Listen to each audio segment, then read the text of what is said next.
Hey guys, welcome back. It's Marco, ready for another episode of the Ministry Podcast and YouTube channel. I hope you guys have been checking out the other videos and letting me know what you think in the comments, subscribing, and hopefully you're gaining some ideas about where we're going with this and the direction and some of the things that we're going to try and do. Today was what I wanted to get into was basically resources. Where do I go in ministry to find the best information using the least amount of effort, obviously, and also not being careless about the information that I'm going through, so recommendations, word of mouth is always the best form of when you need anybody's reference.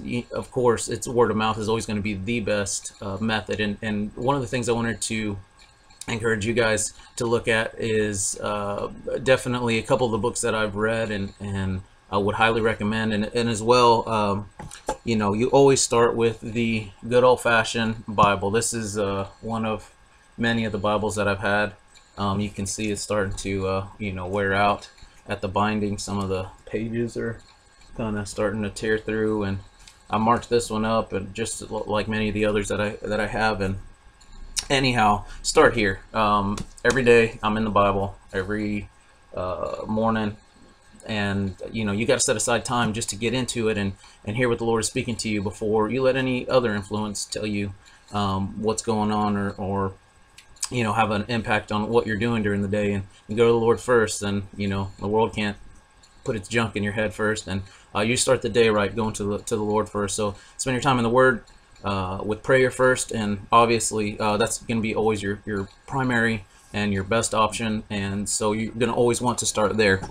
The other thing is books that are written by pastors or youth leaders, and one of the ones that I also have enjoyed, and one of the first books that I've read as far as with dealing with ministry. I'm gonna actually go over a few of them over the time. In some of the other podcasts, I don't have, I guess, enough time to do all of the books that I want to do in one sitting, but definitely I wanted to encourage you guys about this book here. That's by Doug Fields. Let me get you a picture of the cover of it, and it's called Your First 2 Years in Youth Ministry, a personal and practical guide to starting right. It's Doug Fields, what it looks like. It's a blue book cover. I got this on the Kindle for my iPad to read it. Actually, I think I read it. No, I read the textbook first, and I got this just to have, because I love this book so much. I bought copies of it, and I was handing them out to some of our youth and some of our youth leaders, and going over it with them. So I got a digital copy so I didn't lose it, because honestly, when you get books and when you start handing or trading books, they get lost. And so I just have a backup here. And another thing is, as far as tools and being efficient, having an app on your phone, on your iPad, on your computer. The Kindle is an awesome one to spend all those. This is what I use. There's also Barnes and Noble's got their platform. Apple's got their platform, their bookstore. So there's multiple resources that you can go to be able to read through and study these books. But like I said, I wanted to go over this one in particular. I think there's, man, so much wealth of information here. Doug Fields is the youth pastor for the Rick Warren from Saddleback Church, which the guy that wrote the Purpose Driven Life is Rick Warren, and he Doug Fields helped him write that, as well as the Purpose Driven Church, and Doug Fields has got Purpose Driven Youth as another book. I haven't read that one. I have read Purpose Driven Life, like that one as well. But definitely in this one, it's a good reference point to who he is or what he's done before this. And that's also something you want to check out, is when you're looking at an author, when you're looking at what they recommend, and even before you read books, find out who their mentor was, who they're associated with, and to make sure that they're not some random guy and giving you some weird advice. So definitely highly recommend. So I'm just going to go through a couple of these chapters and what he's talking about in it, and some of the things that, just a couple of things that I drew from it. So one of the things that I really like about this book is he breaks it up into a bunch of little sections, and has a bunch of little comments from the people that have worked with him and the people that have been his leaders over time, and talking about some of, as well, the mistakes he's made, which, like I said, hopefully we can learn from each other's mistakes, we can sharpen each other, but he definitely talks about a number of those things. And so the first one is, where do I start? Committing to the essentials. It's chapter 1, and he talks about a lot of the mistakes he's made, and some of the things not to do. It's not a good idea. He talks about a jacuzzi party in the baptismal, and trying to teach somebody to drive in with the church van, and it just sounds some crazy stuff, with good intentions, and which often we do. Try and do things with good intentions, and then they have a way of getting out of hand.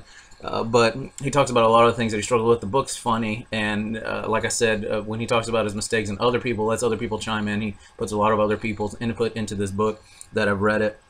And then chapter 2, he goes right into, why do I feel this way, dealing with discouragement. And he says, he puts that number 2 is because so many people in ministry are dealing with discouragement, and they're wondering, golly, does anybody else feel like this? Does anybody have this much hard of a time looking at their ministry and wondering, is this worth it? Should I be, investing my time and investing my effort into something that is so hard, and oftentimes doesn't feel rewarding, or very, the youth don't feel very grateful.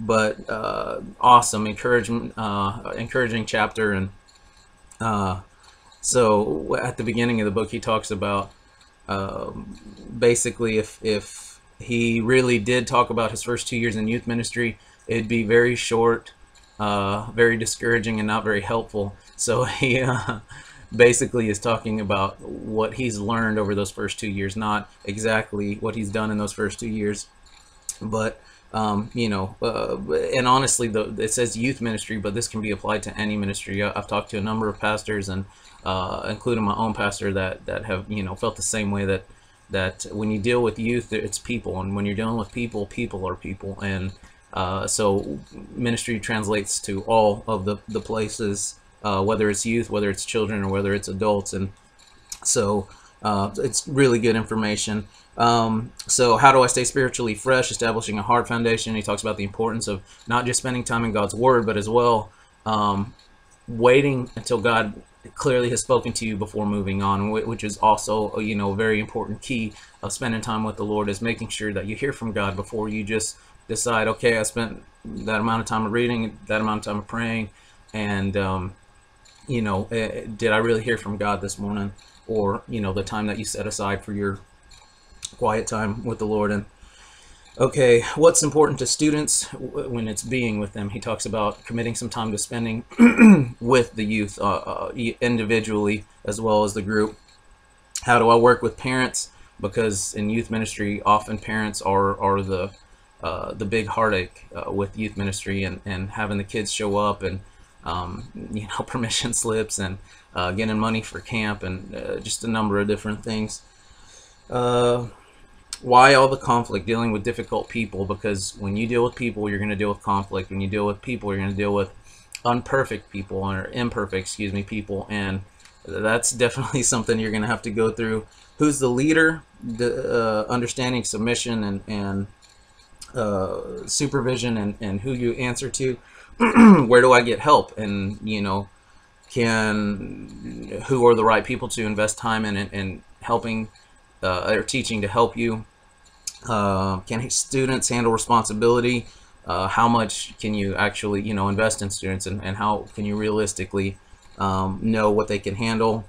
Are we doing the right thing? Looking at your ministry programs, are they are they just entertaining? Are they leading the kids to draw closer to the Lord, or are they leading them to just have a good time, and really evaluating what do you do as far as the programs? How do I make changes? And change itself is always going to be an issue when you deal with people, because generally people can associate change with pain, and people don't like pain.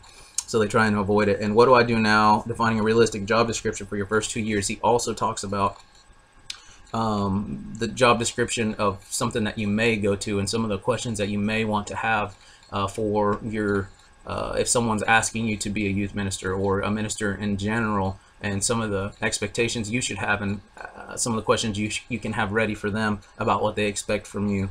So guys, I hope that this was informational. Hopefully you can consider reading this book. And again, it's first 2 years in youth ministry. Made that a little big. There you go, Doug Fields. Highly recommend. Good read. And check out what we got tomorrow. Gonna be doing a new video, new podcast. So I'm gonna try and do this 6 or 7 days of the week. You know, maybe some weeks won't be so much, 5 or 6 videos, but hopefully it, you know, encourages you. Hopefully you get something out of it. And I'll be ready to see you guys tomorrow. So God bless, and I'll see you then.